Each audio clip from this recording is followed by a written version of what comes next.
இன்னைக்கு நம்ம பேச போற விஷயம் தஞ்சாவூர்ல நடந்த டிவிகே கூட்டம். அதை பத்தி தான் இன்னைக்கிட்ட வீடியோல பேச போறோம். இது ஒரு சாதாரண மீட்டிங் இல்ல, இது ஒரு அரசியல் சிக்னல்னு தான் சொல்லணும்.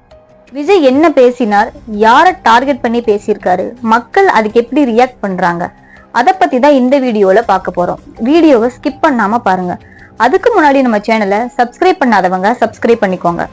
வாங்க வீடியோக்குள்ள போகலாம்.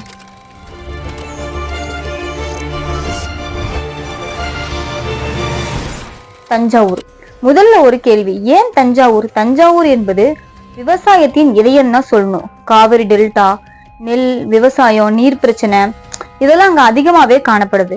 இதனாலதான் தஞ்சாவூர் எடுத்துக்கிட்டாவே அங்க பாலிடிக்ஸ் அதிகமா நடக்கும், அரசியல்வாதிகளும் அங்க அதிகமா ஈடுபாடு காட்டுவாங்க.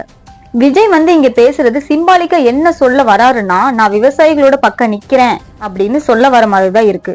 ஒரு பெரிய கேள்வி, தமிழகத்துல இத்தனை மாவட்டங்கள் இருக்கும் போது அவர் ஏன் தஞ்சாவூரை தேர்ந்தெடுத்திருக்காரு? இதுக்கு பின்னாடி ஒரு பெரிய அரசியல் மெசேஜ் இருக்கு. அவர் சொல்ல வர்றது, நான் விவசாய மண்ணிலிருந்து ஆரம்பிக்கிறேன் தான் சொல்ல வர்றாரு. விவசாயிகளுக்கு முழு சப்போர்ட் அவர் சைட்ல இருந்து பண்றாரு. அடுத்து youth and farmer combination. Vijay 2 groups முக்கியமா போக்கஸ் பண்றாரு. ஒன்னு விவசாயிகள், இன்னொன்னு இளைஞர்கள். டெல்டா பகுதியில யூத் மைக்ரேஷன் அதிகமா இருக்கு, வேலைவாய்ப்பு பிரச்சனை இருக்கு.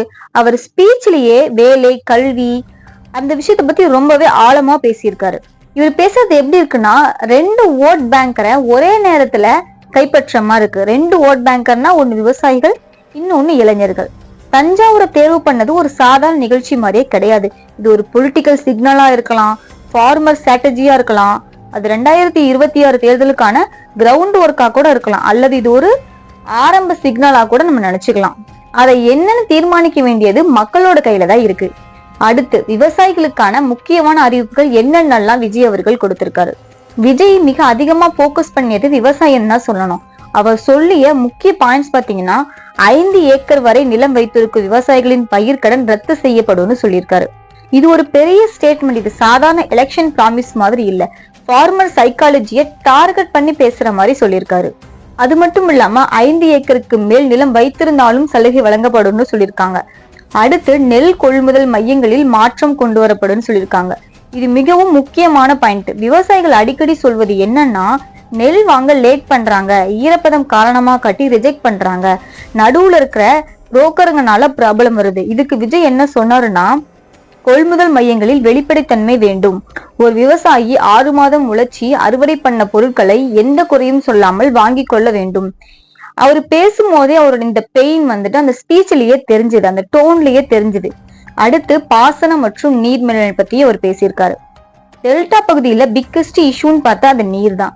காவிரி நீர் விநியோகம், கால்வாய் பராமரிப்பு, நீர் சேமிப்பு திட்டங்கள். விஜய் டைரக்டா பெரிய டெக்னிக்கல் திட்டம் சொல்லலனா கூட நீர் தான் விவசாயத்தின் உயிர்னு எம்பாசியா பண்ணியிருக்காரு. பொதுவாவே சொல்லணும்னா, நீர் இல்லாம விவசாயம் இல்ல, விவசாயம் இல்லாம மக்களும் கிடையாது, தமிழகமும் கிடையாது. அது மட்டும் இல்லாம விவசாய குடும்பங்களுக்கும் விஜய் அவர்கள் சில சலுகைகள்லாம் சொல்லியிருக்காங்க. விவசாயிகள் மட்டும் இல்லாம அவர்களோட குடும்பத்திற்கும் உயர் கல்வி, கல்வி உதவித்தொகை, மருத்துவ பாதுகாப்பு, விபத்து நிவாரணம் இது எல்லாமே வழங்குவேன்னு பேஜ்ல சொல்லியிருக்காங்க. அடுத்த விஷயம் கல்வி மற்றும் மருத்துவம். விஜய் பேசும்போதே ஒரு விஷயம் கிளியரா தெரியுது. அவர் யூத் ஓட் டார்கெட் பண்றார். ஃபர்ஸ்ட் சொன்ன மாதிரிதான் யூத் ஓட், இளைஞர்கள் ஓட்ட அவர் டார்கெட் பண்றார். ஏழை மாணவர்களுக்கு இலவச உயர்கல்வி வேணும்னு சொல்லியிருக்காரு. நமக்கே நார்மலா இப்ப நடந்துட்டு இருக்க விஷயம் தெரியும். ஒரு குடும்பம் மருத்துவ செலவுக்கு இருக்கிற விற்று செலவு பண்ற நிலைமை தான் இப்ப போயிட்டு இருக்கு. விவசாயத்தை தொடர்ந்து விஜய் அதிகமா டச் பண்ணி 2 விஷயம்னா கல்வி, மருத்துவம். ஏன் தெரியுமா?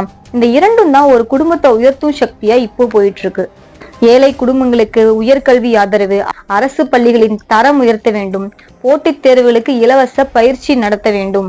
இதையெல்லாம் தான் விஜய் அவர்கள் சொல்லியிருக்காரு. இப்போ ஒரு மிடில் கிளாஸ் குடும்பம் இன்ஜினியரிங் அல்லது மெடிக்கல் படிக்கணும்னா எவ்வளவு செலவாகுது?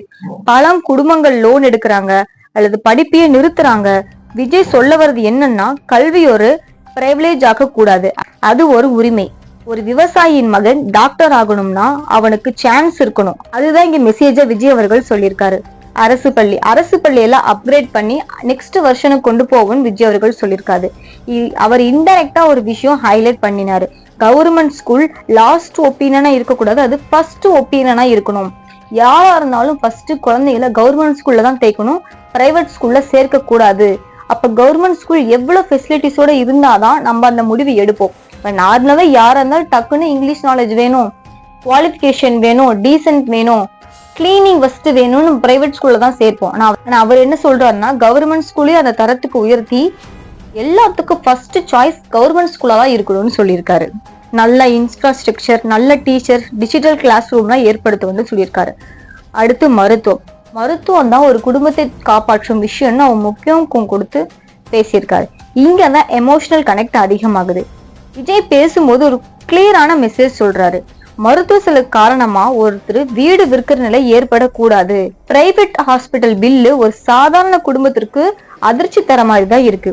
ஒரு சர்ஜரினா 2 லட்சம் 3 லட்சம், அதுக்காக கோல்டு விற்கிறாங்க, இருக்கிற இடத்த விற்கிறாங்க. அதாவது அரசு மருத்துவமனைகளை மேம்படுத்தணும்னு சொல்லியிருக்காரு, இலவச சிகிச்சை பிரிவுகள் அதிகப்படுத்தணும்னு சொல்லியிருக்காரு, காப்பீடு திட்டத்தையும் அதிகப்படுத்தணும்னு சொல்லியிருக்காரு.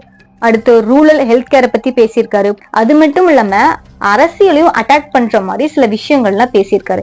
அவர் நேரடியா நேம் எல்லாம் யூஸ் பண்ணி ஸ்டாலின் அவர்கள் யூஸ் பண்ணி டிஎம்கே டார்கெட் பண்ணாருன்னு கேட்டா கிடையாது. ஆனா இன்டைரக்டா அவர் டிஎம்கேவை தான் டார்கெட் பண்ணாருன்னு அங்க உட்கார்ந்து இருந்த அந்த ஸ்பீச் கிட்ட எல்லாருக்கும் வெளிப்படையாவே தெரிஞ்சுது.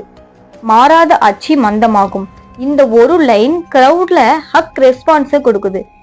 நீங்க எதை அனலைஸ் பண்ணணும். அவர் ஃபுல் அக்ரெசிவா இல்ல, பட் கிளியர் மெசேஜ் கொடுத்திருக்காரு. விஜய் ஃபுல் அக்ரெசிவா பேசல, ஆனா மெசேஜ் கிளியரா இருந்துச்சு.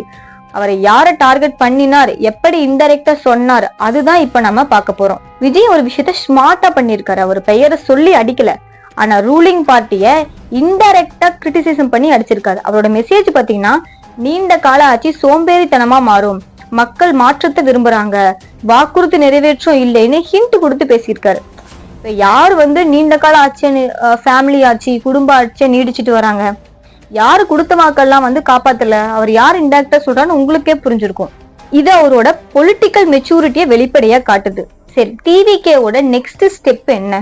மாவட்ட வாரிய கூட்டங்கள் நடத்த போறாங்களா, மெம்பர்ஷிப் டிரைவ் பண்ண போறாங்களா, அலியன்ஸ் ஸ்ட்ராட்டஜி ஏதாவது இருக்கா, 2026 தேர்தலுக்கான ரெஹர்சல் மாதிரி ஏதாவது பண்ண போறாங்களாங்கிறது தான் இப்ப அடுத்த கேள்வியா இருக்கு. இப்ப நடந்திருக்க ஸ்பீச் உண்மையிலேயே ப்ராமிஸ் பண்ணி கொடுப்பேன்னு சொல்லியிருக்காரா, இல்ல அரசியலுக்காக ஒரு பொய் வார்த்தைகளை கூறியிருக்காரா? அதை தீர்மானிக்க வேண்டியது முழுக்க மக்கள் கையில தான் இருக்கு. நீங்க என்ன நினைக்கிறீங்க? கமெண்ட்ல சொல்லுங்க. இன்னொரு அடுத்த வீடியோவில் உங்களை சந்திக்கிறேன். நன்றி.